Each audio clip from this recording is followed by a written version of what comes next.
The annual Catholic Appeal, continuing the tradition of neighbor helping neighbor, responding to Pope Francis's call to serve with love, serving our brothers and sisters throughout life's journey, caring for the less fortunate, walking with those in need.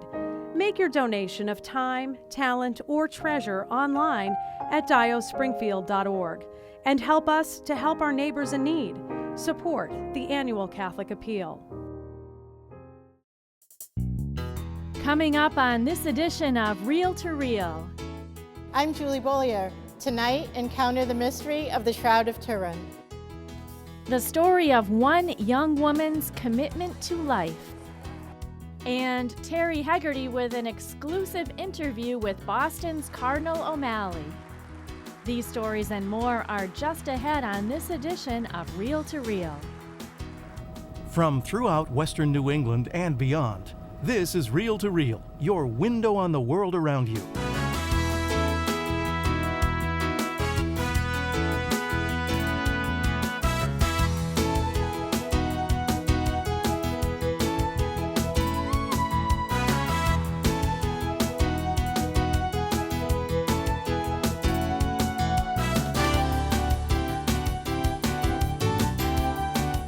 Here is your Reel to Reel host, Sharon Roulier.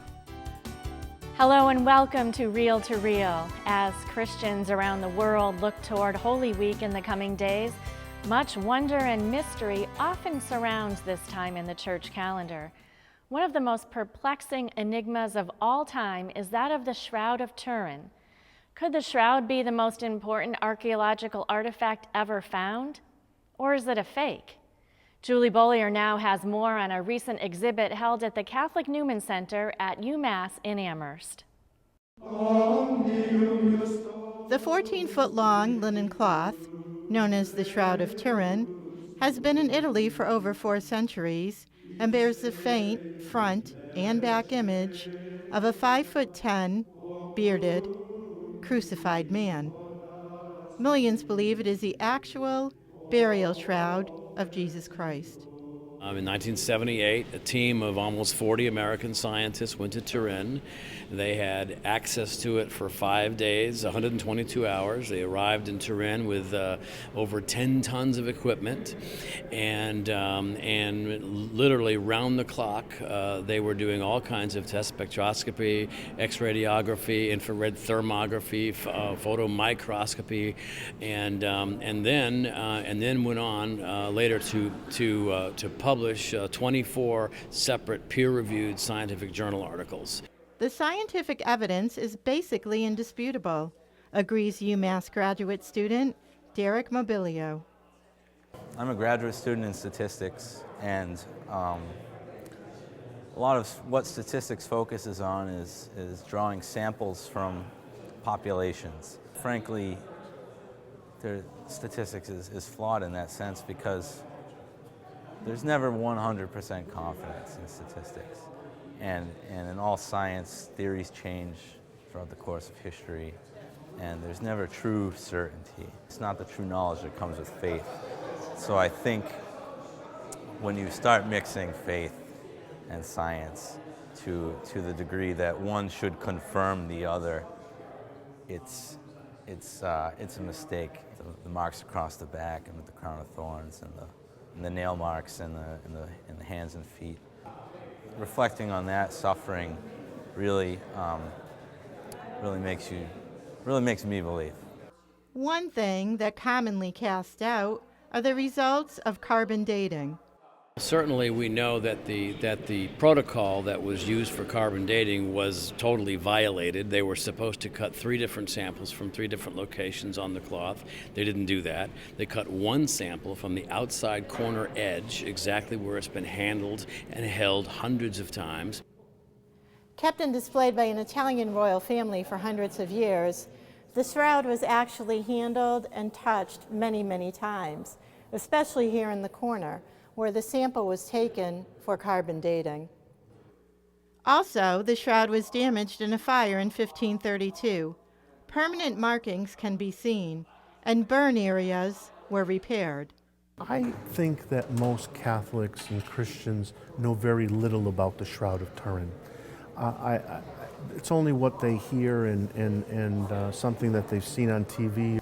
But I think those who come to a presentation like this really leave with a deeper faith in the resurrection of Jesus Christ and in the fact that this, in all probability, is the authentic burial cloth of our Lord and Savior Jesus Christ. I do believe this is the burial shroud of Christ. I think there's no doubt in my mind. It was awe-inspiring. Russ Barral had also given a brief presentation at Cathedral High earlier that day. Pope Francis announced an exposition of the shroud next summer, 2015, in Turin, Italy. I'm Julie Beaulieu reporting for Reel to Reel. Certainly an intriguing story and one that has inspired many. For more information, we have put a link on our website at iobserve.org. And still to come on this edition of Reel to Reel, an exclusive interview with Boston's Cardinal Sean O'Malley. And one young woman is soon to be honored for her commitment to life. These stories and more are still to come on this edition of Reel to Reel. The Chalice of Salvation, your weekly spiritual connection. I'm Passionist Brother Terrence Scanlon, your Chalice host, inviting you to take time out of your busy life to celebrate God's goodness with us each Sunday morning. This week we begin our solemn observance of Holy Week with our special Palm Sunday liturgy to be celebrated by Father Timothy Keating. The Chalice of Salvation, your spiritual connection, Sunday morning at 10, right here on 22 News. The annual Catholic Appeal, continuing the tradition of neighbor helping neighbor, responding to Pope Francis's call to serve with love, serving our brothers and sisters throughout life's journey, caring for the less fortunate, walking with those in need. Make your donation of time, talent, or treasure online at diospringfield.org and help us to help our neighbors in need. Support the annual Catholic Appeal.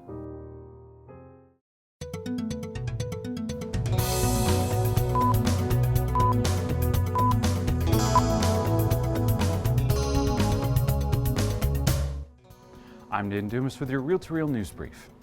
The impact of both Pope Francis and his namesake Saint Francis on the Catholic Church was the topic of a recent day-long symposium at the College of Our Lady of the Elms in Chicopee last Saturday. Terry Hegarty was there and filed this report.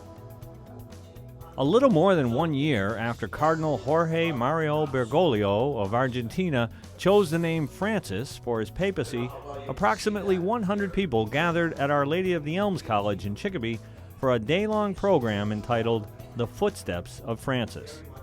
Presenters examined the life of St. Francis of Assisi and how the new Pope has called people to be more like the 12th century saint. Our hope is that people will see the connection between St. Francis, the Second Vatican Council, and Pope Francis. And I'm just hoping that everyone will go home with the spirit of joy that Pope Francis has called us to. The day-long symposium was sponsored by the Elms College, Loyola Press, and the Diocesan Office of Faith Formation. 3 speakers made presentations. Bob Burnham spoke of the person of St. Francis. People were really hungry to know who this man was, this, a poor man who gave up everything to follow Christ over 8 centuries ago, and he still captures their imagination. Father Mark Stelzer told his audience how Pope Francis has been greatly influenced by Vatican II. And David O'Brien urged attendees to strive to be like St. Francis. I think sometimes as Catholics we put people on pedestals and we look at them as examples and models, but then we don't know how to translate it into living it ourselves. We see ourselves as sort of the pedestrians, and they're lofting in the heavens. And I would hope that the people who listen and are a part of this afternoon, that they'll think those are things I can do, that I can implement and incorporate those pieces into my life so I can grow closer to Christ myself. Speakers say they hope that attendees will go forward with the message that life is to be enjoyed, a message that has been communicated by both St. Francis and now Pope Francis.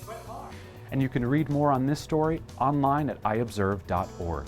In other news, once a year, Catholic school teachers take a day away from the classroom to get some instruction of their own. Carolee McGrath tells us more. You serve a diocese. You serve a state. You serve a country. Because in the United States, Catholic education is alive and well, and it is thriving. Patricia Weitzel O'Neill addresses a crowd of more than 350 teachers at St. Thomas the Apostle School in West Springfield for the annual Educators in Service Day for the Diocese of Springfield.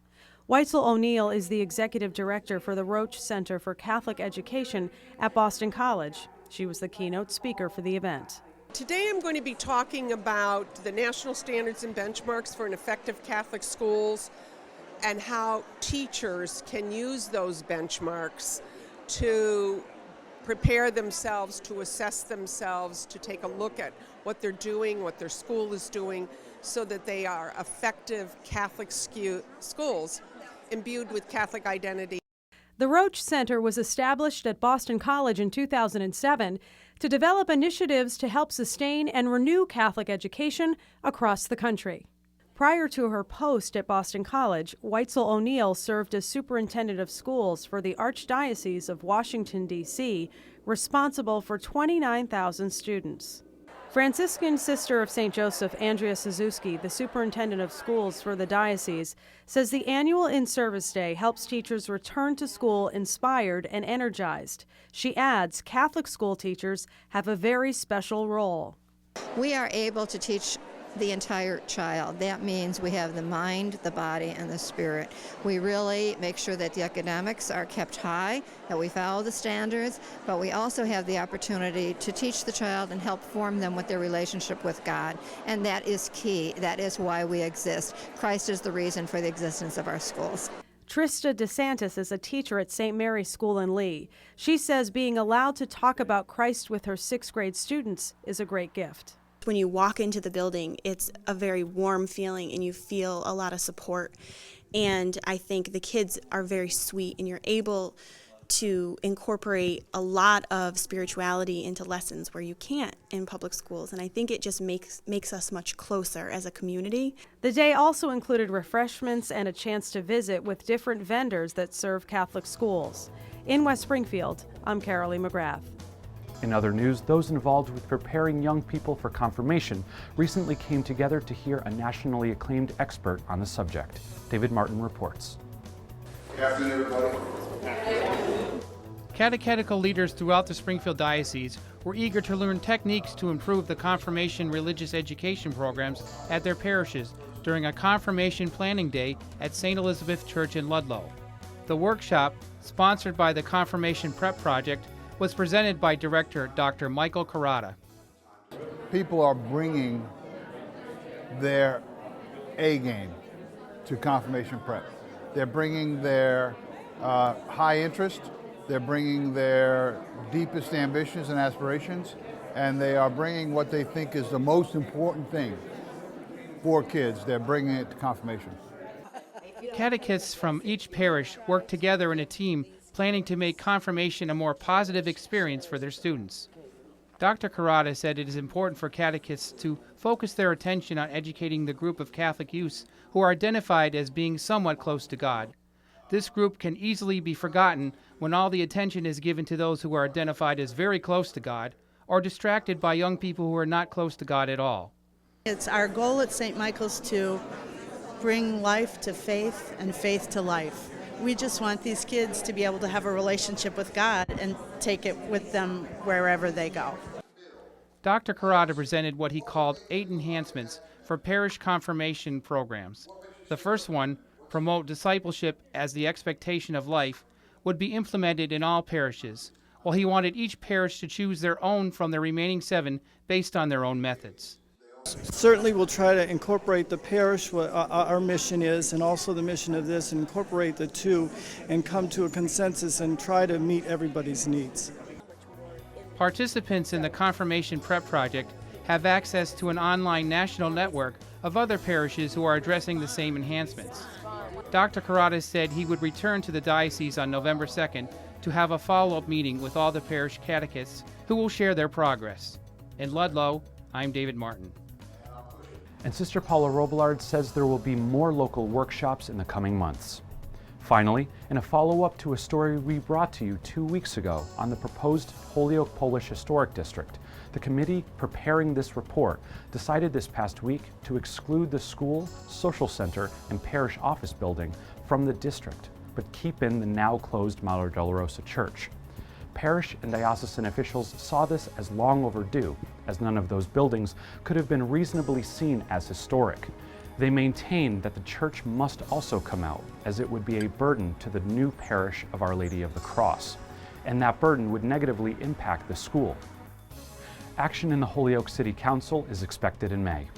You can get more details on this and stay informed on all the happenings in our diocese by logging onto our news and information website, iobserve.org. There you will find up-to-the-minute and accurate news on the Catholic Church, both here in the Diocese of Springfield and beyond. You can see video reports from Reel to Reel and from the award-winning team at the Catholic News Service. That's our news and information website, iobserve.org. I'm Dan Dumas, and that's your Reel to Reel News Brief. This week we profile a young woman from Springfield who has been a positive voice for life since she was a little kid. Rebecca James has been attending the March for Life since she was 6. She and her teenage friends pray in front of Planned Parenthood. People who know her would agree she's courageous and loving, willing to defend the vulnerable in our society who often get overlooked. Carolee McGrath has her story. Rebecca James is like any other teenager. The 17-year-old loves to hang out with her friends, loves social media, and is looking forward to graduation in June. She attends Putnam High School in Springfield. But what sets her apart, you could say, is her courage and conviction to stick up for people who are most vulnerable.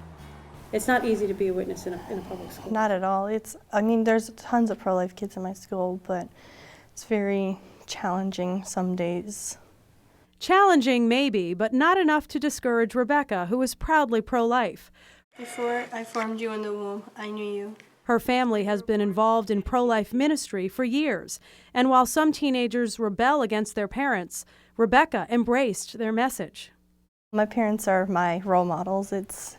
Especially my dad. My dad has always been there, and my mom also. Rebecca's father, Walter, is a familiar face in pro-life circles. He's been running the Pioneer Valley Mass Citizens for Life bus trips down to the march in Washington, D.C. for years. He was recognized last May for his pro-life work at the annual Mother's Day dinner. But this time, it's his daughter's turn. She was named Pro-Life Teen of the Year by Mass Citizens. Were you excited when you got the call? Oh, I was beyond excited. I was crying and just like, wow. It's quite an honor. Oh, it's very, very humbling. It was very exciting to see the look on her face. And the tears just ran down her face, and she kept saying, "Mom, wow, wow." And I said, "I know." And it was very, very surprising, but very exciting, very humbling.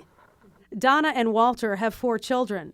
Donna says they've always felt called to be a loving witness for life. And why have you guys been so involved in the pro-life movement over the years? Well, it's all about the babies. If we could save one baby, it's a human being. It's our future generation. God calls us that life is important. So we have to follow what God is calling us to do. When they were first married, Donna had a miscarriage. She says they've never stopped grieving the loss of that baby. 25 years ago, we lost a baby.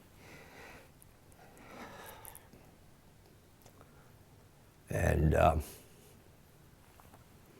to that day, I don't know what that baby looks like, but I know he or she is in heaven. And I felt a loss, and I knew I had to do something about it. More than 2 decades later, Rebecca has joined her parents. She's been going to the March for Life ever since she was 6 years old. We go down to Planned Parenthood on Main Street in downtown Springfield. I also help out with the booth at the Big E every year and work countless hours.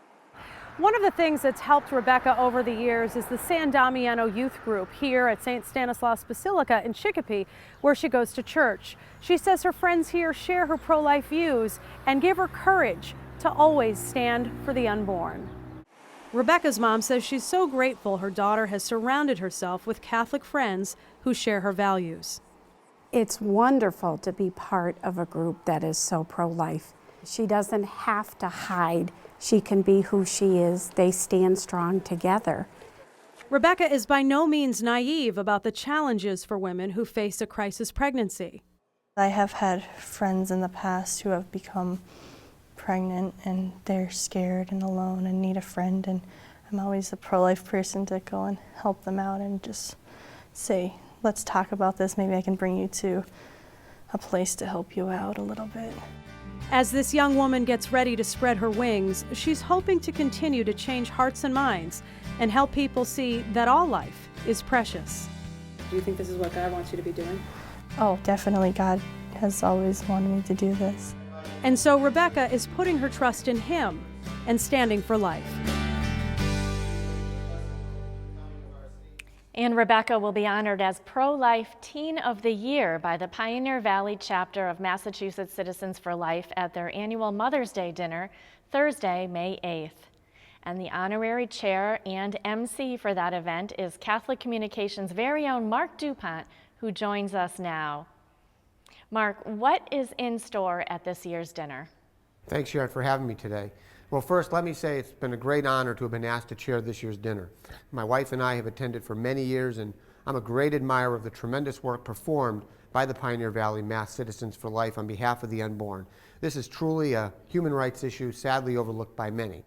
As for this year's dinner, we're thrilled to have as our guest speaker Catherine Adair, who started out as a pro-choice person, but the story of her transformation is truly inspiring, especially to young people, and for that reason, we're encouraging parishes to sponsor young adults to attend this year. Our viewers will remember Catherine from a profile that Carolee McGrath did last year, and recently we re-aired here on Reel to Reel. Now, in addition to what promises to be a great talk by Catherine, we're also honoring some splendid individuals and a special group. Rebecca James, who we just met in the previous story, will be our Pro-Life Teen of the Year. Marilyn Stearns, our Pro-Life Person of the Year. State Senator Don Humminson as pro-life legislator, and finally, a ministry that's near and dear to so many of our hearts, Bethlehem House in East Hampton. They will be honored as the pro-life organization. And how can folks get involved? Well, I hope many will join us on May 8th for the dinner. We've put a link on our website, iobserve.org, but you can also call Monica Butler for tickets, and her number is 413-746-0655. That's 413-746-0655, and I hope to see many of our viewers there. All right, thanks for joining me, Mark. Thanks, Sharon. And that information is also available on our website at iobserve.org. I'm Terry Hegarty, and next week on Reel to Reel, I'll be recalling the Boston Marathon bombings 1 year later. And I'll introduce you to 2 local therapy dogs who help people recover from emotional scars caused by trauma. You are watching Reel to Reel, your window on the world around you. Here again is your Reel to Reel host, Sharon Roulier. Boston Cardinal Sean O'Malley has been even busier than usual since the election of Pope Francis just a little more than a year ago. He's now one of 8 cardinals worldwide who advises the Pope. But even with his more hectic schedule, he found the time 2 weeks ago to speak at the Diocese of Springfield's annual men's conference in Chicopee. Terry Hegarty was there and conducted this exclusive interview. Boston Cardinal Sean O'Malley's been traveling a lot lately. Just home from a trip to the Vatican on official church business, he came to Western Massachusetts recently and attended the Diocese of Springfield's men's conference at Bellamy Middle School in Chicopee. Just days after the conference, he was in the Arizona desert with other U.S. bishops to celebrate a special Mass for immigrants.